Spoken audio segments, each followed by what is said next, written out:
Good morning from northern Michigan. This is my second video of the morning. I'm Susan from Crow Quill Tarot. Thank you for joining me. I thought that all of you deserved that I would walk my talk. I'm always saying when you're giving a tarot card reading, be professional and show up clean and smelling good, which Cary Grant said is 90% of success. And I thought that you deserved to have a video made where we talk about the tarot, and it's not, and I don't cry. And however many times I have to record this, I'm going to post a video in which I am not crying, like I have been in the last few. I thought that you deserved me to show up as something other than the nattering old woman. Nobody wants to listen to an emotional old woman go on and on about social injustices. Let's do some healing around that. So I know that healing happens through creativity. And so I went to my cards, let's see here, this morning and said, how can I encourage and support my creativity? I decided to go with the Dreaming Way Tarot deck this morning. It's new to me, fairly new to me. I've had it for a couple of months now and I'm still learning it, but I like it and it does spark my creativity because it's very playful and very whimsical and very childlike, which is not to say childish, but childlike, which means playful and creative. And so I drew a couple of cards from the Dreaming Way Tarot. What would support me in my creativity today? The first card I drew was the Judgment Card. Pardon me, I'm a little technologically disadvantaged, as I think we've established. I drew the Judgment Card. The second card I drew was the King of Cups, mastering my emotions. And the third card I drew was the Knave, or Knight of Cups. Excuse me, it's the Knight of Cups, not the Knave.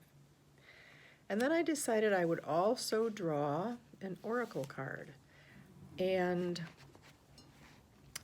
I keep going back to this same Oracle deck.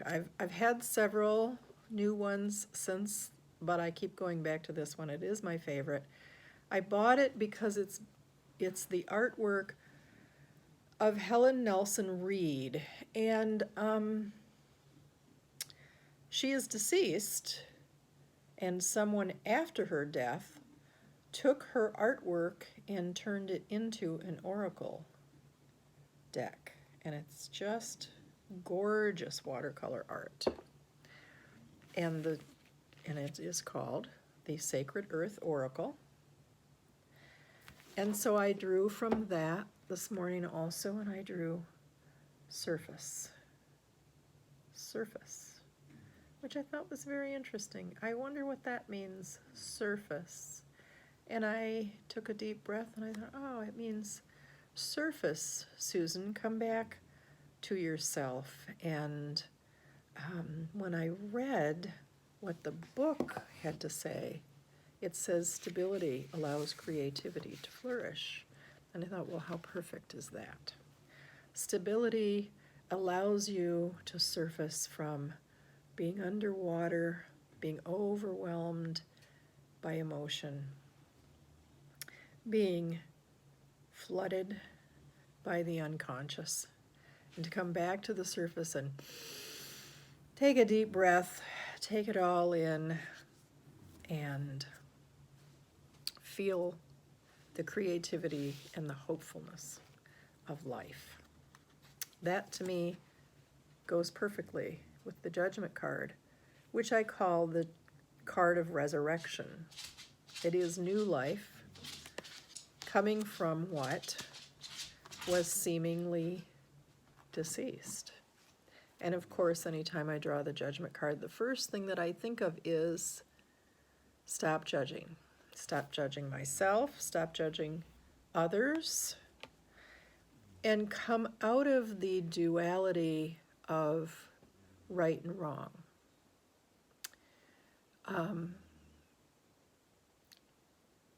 That's essential to creativity. As any of you artists out there know, the minute that you start judging your creativity, your artwork, your process, the flow is interrupted. And then why did I draw the King of Cups?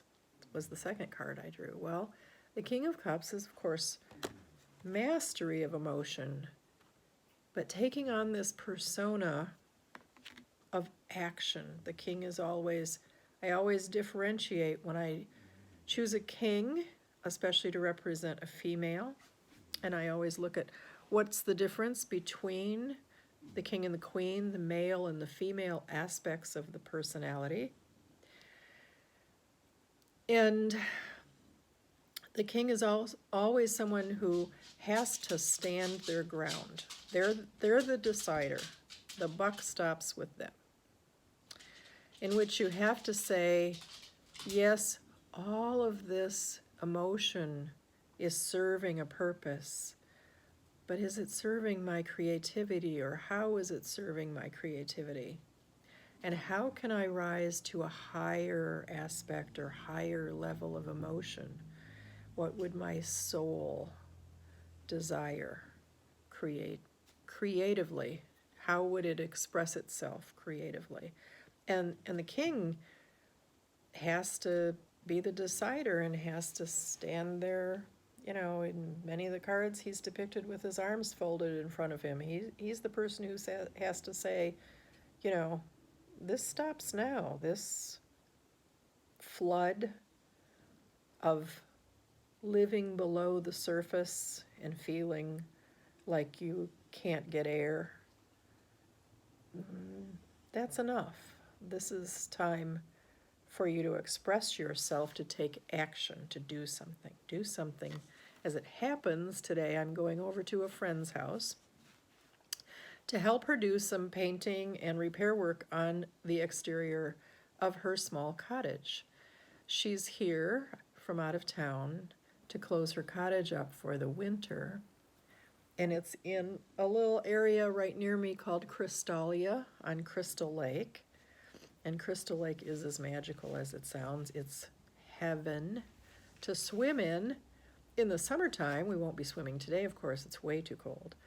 But I picked her up at the airport a few nights ago, and she said, is it always this cold in October? And I said, no, we're having November now. We're having November in October. And then, of course, that triggers all these fears in me about what's going on with the climate change and the environment. And she stayed at my house that night because the cottage hadn't been, you know, heated up yet. And we woke up the next morning, we had no power. And we had no power all of that day. And we literally sort of made our way around the little restaurants of the area and did our grocery shopping and errands and anything we needed to do just in order to keep warm, because the house was too cold without the heat on. And I thought that was very interesting that I sort of bought into the fear of powerlessness. And I'll be darned if the world didn't manifest that for me perfectly. The third card that I drew this morning is the Knight of Cups. And when this happens in a reading, when I draw two consecutive cards of the same suit, and they're very similar. We passed the Queen. We drew the Knight, and we drew the King. Both male energies. And I will often say, you would have drawn the King of Cups again, except you had already pulled him out of the deck. He was unavailable. And so you drew the next closest card to him, his Knight, the Knight of Cups. And remember, a knight is always about motion, about putting something into movement that takes you out of your comfort zone.